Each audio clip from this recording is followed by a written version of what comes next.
आज ना ही नवीन रेसिपी मी टिफिनला ट्राय केली होती। तर बरेच दिवसापासून निया माझ्या मागे लागली होती की मम्मा ही रेसिपी मला टिफिनला दे ना। पण कधीही अशा प्रकारची कुठलीही रेसिपी ज्यामध्ये मेजरमेंट परफेक्ट असायला हवं मी ट्राय केली नव्हती। तसं तर नमकीन पदार्थ बनवायला मला खूप आवडतं, पण फर्स्ट टाइमच ही केक रेसिपी मी ट्राय करत आहे। तर जवळजवळ 1 महिना झाला सामान आणून ठेवलं होतं।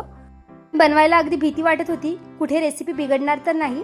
फायनली ही रेसिपी ट्राय केली आणि मस्त झाली होती, त्यामुळेच तुमच्यासोबत शेअर करताय। तर मी इथे 1 वाटी मैदा घेतला होता, त्याचबरोबर पाऊण वाटी पावडर शुगर, कोको पावडर 4 चमचे घातले होते आणि त्यानंतर गरजेनुसार बेकिंग सोडा व बेकिंग पावडर ॲड केलं।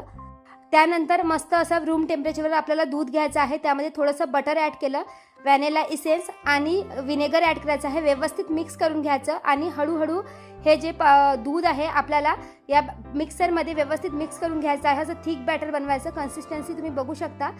त्यानंतर तुम्ही वाटेल तर कुठल्याही मोल्डमध्ये बनवू शकता, पण नियाला अप्पे आकाराचेच मफिन्स खायचे होते। तर इथे मी पहिले जे पॅन होतं त्याला बटरने कव्हर करून घेतलं, ग्रीस करून घेतलं आणि त्यानंतर बघू शकता मस्त असे माझे डिलिशियस टेस्टी मफिन्स रेडी आहे। रेसिपी अगदी छान लागते खायला, मुलं खूप आवडीने खातील, पण हेल्दी नाही या, कधी कधी चालतं।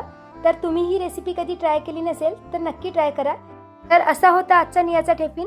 चला भेटूया नेक्स्ट ब्लॉगमध्ये, बाय।